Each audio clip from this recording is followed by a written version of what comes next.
You are not going to believe this story, but it is a true story, as true as I sit here writing it, as true as I will die in the morning. Yes, this story ends with my end, with my death tomorrow. I have always been a kind and loving person. Everyone will tell you this. They will also tell you that I have always loved animals more than anything. When I was a little boy, my family always had many different animals round the house. As I grew up, I spent most of my time with them, giving them their food and cleaning them. I married when I was very young, and I was happy to find that my wife loved all of our animal friends as much as I did. She bought us the most beautiful animals. We had all sorts of birds, goldfish, a fine dog, and a cat. The cat was a very large and beautiful animal. He was black all over, and very intelligent. He was so intelligent that my wife often laughed about what some people believe.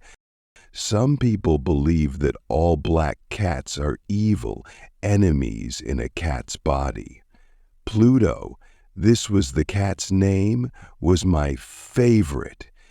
It was always I who gave him his food, and he followed me everywhere. I often had to stop him from following me through the streets.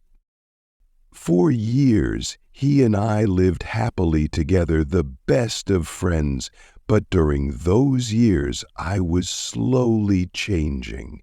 It was that evil enemy of man called drink who was changing me. I was not the kind, loving person people knew before. I grew more and more selfish. I was often suddenly angry about unimportant things. I began to use bad language, most of all with my wife. I even hit her sometimes. And by that time, of course, I was often doing horrible things to our animals. I hit all of them, but never Pluto. But my illness was getting worse. Oh yes, drink is an illness. Soon I began to hurt my dear Pluto, too. I remember that night very well. I came home late, full of drink again.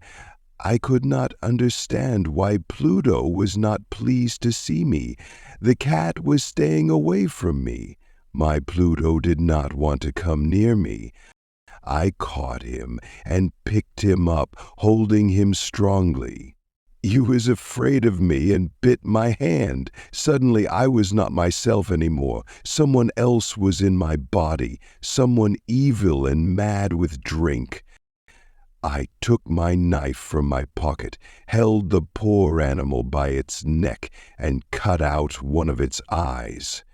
The next morning my mind was full of pain and horror when I woke up. I was deeply sorry. I could not understand how I could do such an evil thing, but drink soon helped me to forget. Slowly the cat got better. Soon he felt no more pain. There was now only an ugly, dry hole where the eye once was. He began to go round the house as usual again. He never came near me now, of course, and he ran away when I went too close. I knew he did not love me any more. At first I was sad. Then slowly I started to feel angry, and I did another terrible thing. I had to do it. I could not stop myself. I did it with a terrible sadness in my heart because I knew it was evil. And that was why I did it. Yes, I did it because I knew it was evil. What did I do? I caught the cat and hung him by his neck from a tree until he was dead. That night I woke up suddenly, My bed was on fire. I heard people outside shouting, "Fire! Fire!" Our house was burning. I, my wife, and our servant were lucky to escape. We stood and watched as the house burned down to the ground. There was nothing left of the building the next morning. All the walls fell down during the night, except one, a wall in the middle of the house. I realized why this wall did not burn, because there was new plaster on it. The plaster was still quite wet. I was surprised to see a crowd of people next to the wall. They were talking and seemed to be quite excited. I went closer and looked over their shoulders. I saw a black shape in the new white plaster. It was the shape of a large cat hanging by its neck. I looked at the shape with complete horror. Several minutes passed before I could think clearly again. I knew I had to try to think clearly. I had to know why it was there. I remembered hanging the cat in the garden of the house next door. During the fire, the garden was full of people. Probably someone cut the dead cat from the tree and threw it through the window to try and wake me. The falling walls pressed the animal's body into the fresh plaster. The cat burned completely, leaving the black shape in the new plaster. Yes, I was sure that was what happened, but I could not forget that black shape for months. I even saw it in my dreams. I began to feel sad about losing the animal, so I began to look for another one. I looked mostly in the poor parts of our town where I went drinking. I searched for another black cat of the same size and type as Pluto. One night, as I sat in a dark and dirty drinking house, I noticed a black object on top of a cupboard near some bottles of wine. I was surprised when I saw it. I looked at those bottles a few minutes ago, I thought, and I am sure that object was not there before. I got up and went to see what it was. I put my hand up, touched it, and found that it was a black cat. A very large one, as large as Pluto. He looked like Pluto too in every way but one. Pluto did not have a white hair anywhere on his body. This cat had a large white shape on his front. He got up when I touched him and pressed the side of his head against my hand several times. He liked me. This was the animal I was looking for. He continued to be very friendly. And later, when I left, he followed me into the street. He came all the way home with me. We now had another house and came inside. He immediately jumped up onto the most comfortable chair and went to sleep. He stayed with us, of course. He loved both of us, and very soon he became my wife's favorite animal. But as the weeks passed, I began to dislike the animal more and more. I do not know why, but I hated the way he loved me. Soon I began to hate him. But I was never unkind to him. Yes, I was very careful about that. I kept away from him because I remembered what I did to my poor Pluto. I also hated the animal because he only had one eye. I noticed this the morning after he came home with me. Of course, this only made my dear wife love him more. But the more I hated the cat, the more he seemed to love me. He followed me everywhere, getting under my feet all the time. When I sat down, he always sat under my chair. Often, he tried to jump up on my knees. I wanted to murder him when he did this, but I did not. I stopped myself because I remembered Pluto, but also because I was afraid of the animal. How can I explain this fear? It was not really a fear of something evil, but then how else can I possibly describe it? Slowly, this strange fear grew into horror. Yes, horror. If I tell you why, you will not believe me. You will think I am mad. Several times my wife took the cat and showed me the white shape on his chest. She said the shape was slowly changing.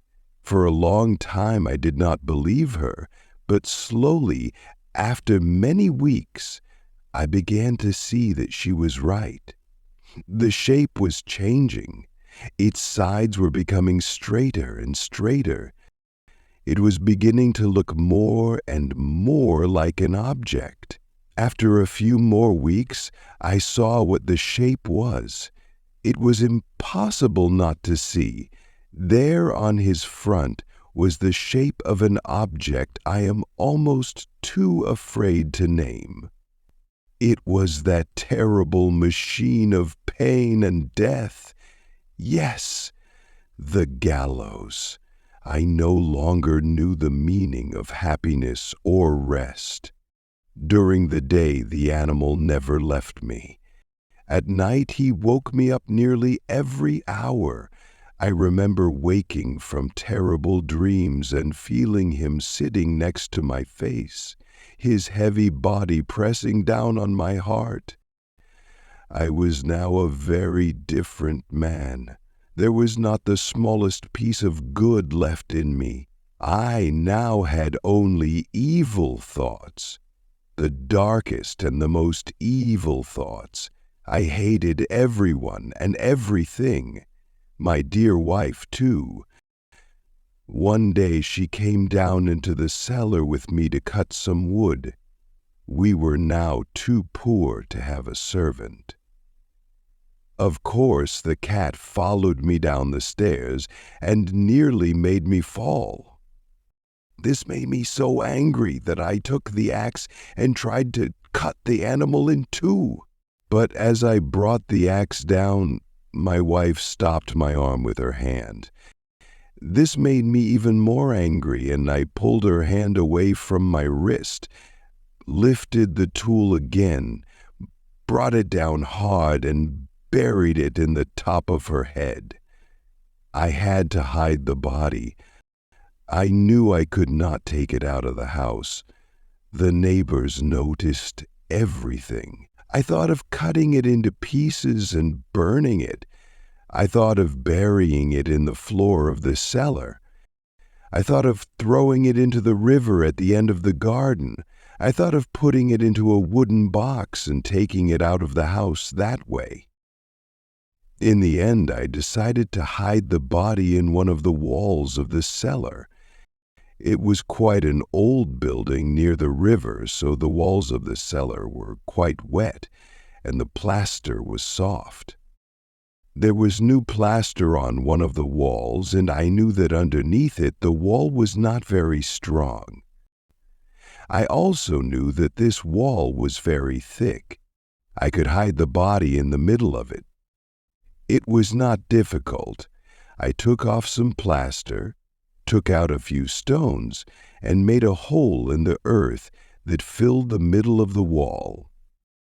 I would put my wife there, put back the stones, made some new plaster, and put it on the wall. Then I cleaned the floor and looked carefully round. Everything looked just as it did before. Nobody would ever know. Next, I went upstairs to kill the cat. The animal was bringing me bad luck. I had to kill it.